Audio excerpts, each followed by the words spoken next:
Minhas queridas irmãs da União Auxiliadora, da IEC em Cajazeirinhas, eu as cumprimento na graça e na paz do nosso Senhor e Salvador Jesus Cristo.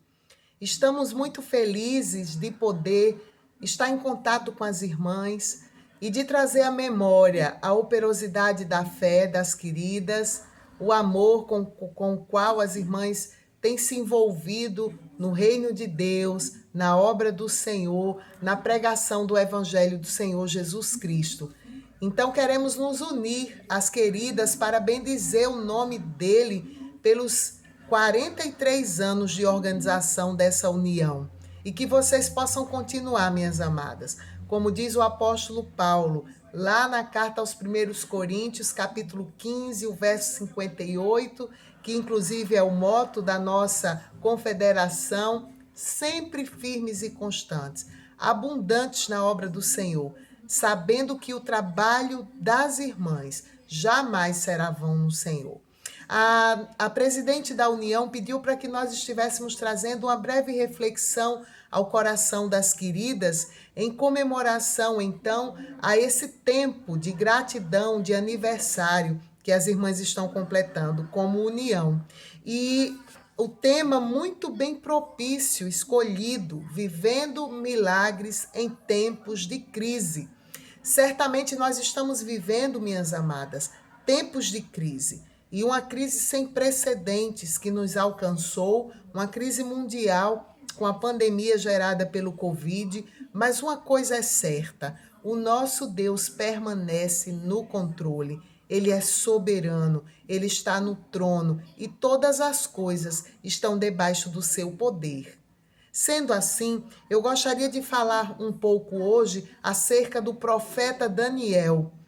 Ele, no seu livro, narra alguns eventos e fatos que foram situações de crise, mas que ele foi capaz de vivenciá-las e passar por elas e sair delas mais do que vencedor, porque ele soube confiar e descansar no Deus em que ele servia.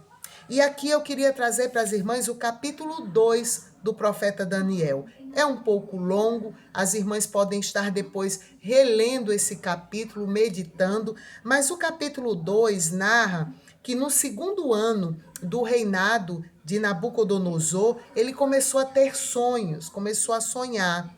E isso perturbou muito o espírito do rei. Diz aí o verso 1 do capítulo 2. E ele chegou a perder o sono.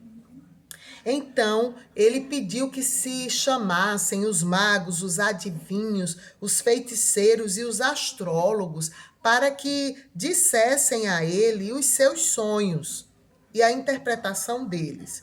E esses homens, esse conjunto de sábios, de magos, de adivinhos, foram levados à presença do rei. E ele disse para aqueles homens: Eu tive um sonho e estou sobremodo aflito para saber o que esse sonho significa.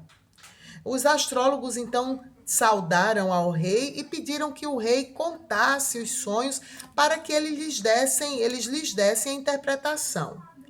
O grande problema, minhas irmãs, é que o rei não queria contar o sonho para ter interpretação. Ele queria que os magos descobrissem o sonho, dissessem a ele o que ele tinha sonhado e, além disso, lhes desse a interpretação do sonho.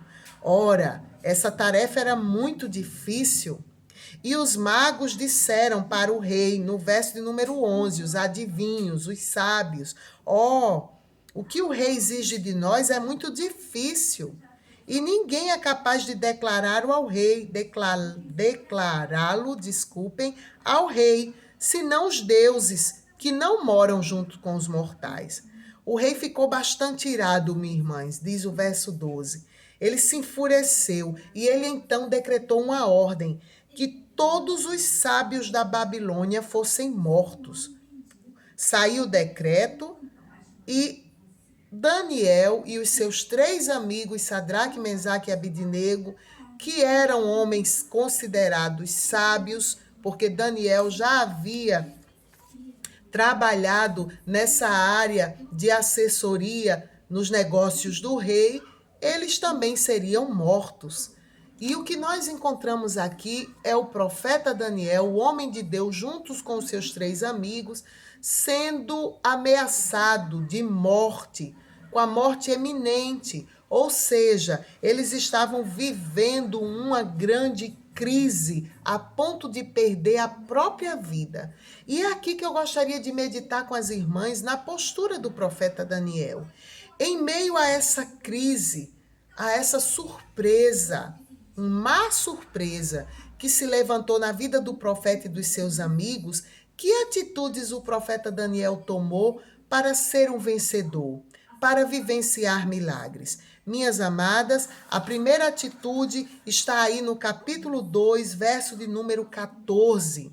Diz a palavra do Senhor que no meio desse contexto, quando Arioque, que era o capitão da guarda real, saiu para executar a ordem do rei e matar os sábios da Babilônia, diz o versículo de número 14, que Daniel se dirigiu a ele de modo sensato e prudente. E ele disse para Arioque, para o oficial, por que o decreto do rei é algo tão urgente? Então Arioque explicou a Daniel todo o caso, porque certamente Daniel não estaria lá naquela hora.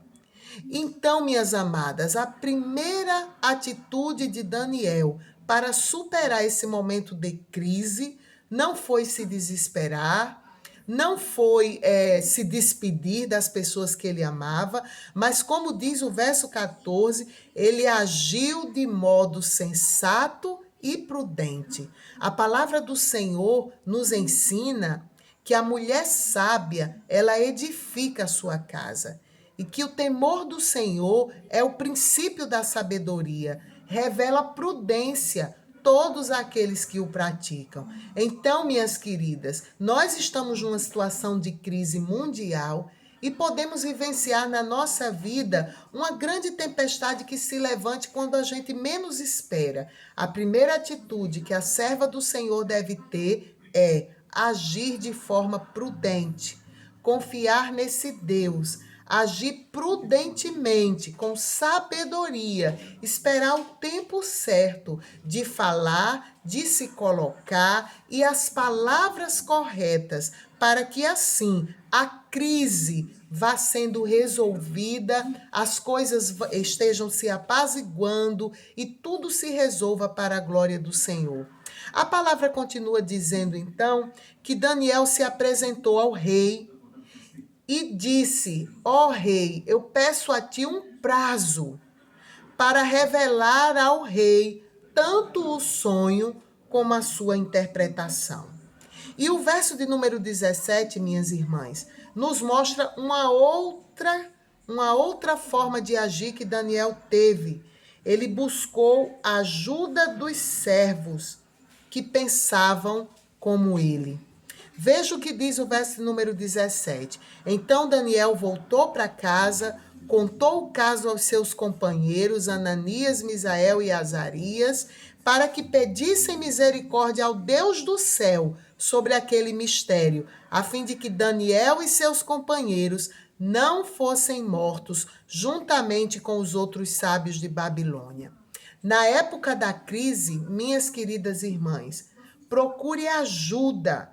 Busque pessoas que pensam como você, que têm a mesma fé que você, que vão te aproximar mais de Deus, que vão te fazer experimentar os milagres maravilhosos do Senhor.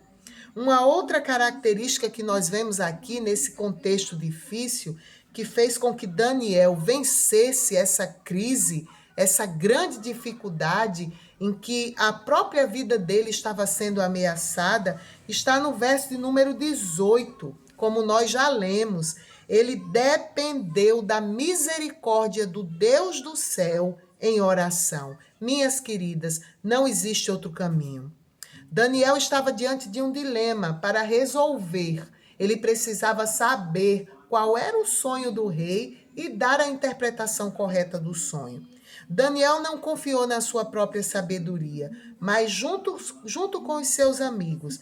A terceira característica aqui para superar esse momento de crise, ele dependeu totalmente da misericórdia de Deus e orou e entregou o problema ao Senhor para que pedissem, diz o verso 18, misericórdia ao Deus do céu sobre aquele mistério. Ainda é tempo, é sempre tempo de nós buscarmos a Deus em oração. E especialmente no contexto de crise, em todo momento, crendo que o nosso Deus é o Deus que nos dará a vitória. Minhas amadas, mas também Daniel teve uma outra atitude nessa situação de crise. E essa atitude está no verso de número 19 e 20. Isso por quê? Porque quando Daniel orou junto com os seus amigos, Deus lhe revelou durante a noite, enquanto ele dormia, não apenas o sonho do rei Nabucodonosor, como também revelou a ele a interpretação do sonho. E a atitude de Daniel foi fazer o quê? Ele tomou a glória para si diante do rei? Ele exaltou-se a si mesmo? Não. Ele deu louvor ao Deus do céu. Vejam, minhas irmãs, o verso 19 e 20. Daniel disse: seja bendito o nome de Deus para todo sempre, porque a sabedoria e a força pertencem a ele. No momento de crise, quando tudo foi resolvido, quando Deus mostrou o caminho para que Daniel alcançasse o milagre da interpretação daquele sonho. Primeira coisa que ele fez foi reconhecer o nome de Deus, dizendo que Deus era um Deus de toda sabedoria e de toda força. Daniel também louvou a esse Deus, dizendo que ele era um Deus onisciente. Veja aí no capítulo 2, verso 22. Ele revela o profundo e o escondido, conhece o que está em trevas e a luz mora com ele. Minhas amadas, não há crise oculta que o nosso Deus não possa desvendar. Não há mistério tão profundo que escape à nossa ciência que o nosso Deus não seja capaz de revelar aos seus servos e ao seu povo. E não há crise mais difícil que seja, que nós não sejamos capazes de passar por ela, porque o Deus que revela mistérios está conosco. Ele é o nosso refúgio.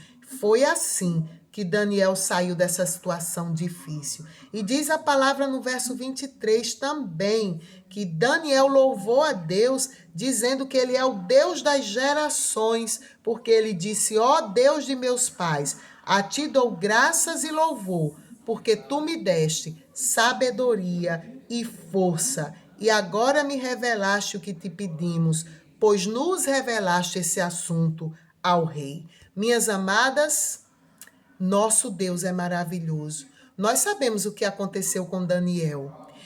Ele foi levado à presença do rei, revelou o sonho, contou o que era o sonho, você pode ver isso no capítulo 2, contou a revelação, a explicação, a interpretação desse sonho e fez com que o rei Nabucodonosor reconhecesse que existe um Deus no céu que revela os mistérios, conforme disse Daniel.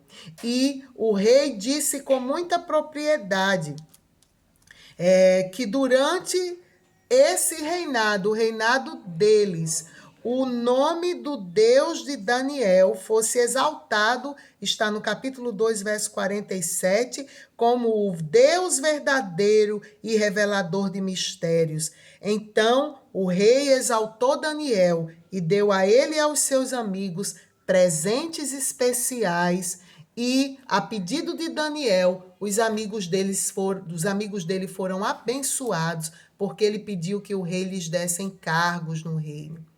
Minhas queridas, é assim que é o nosso Deus.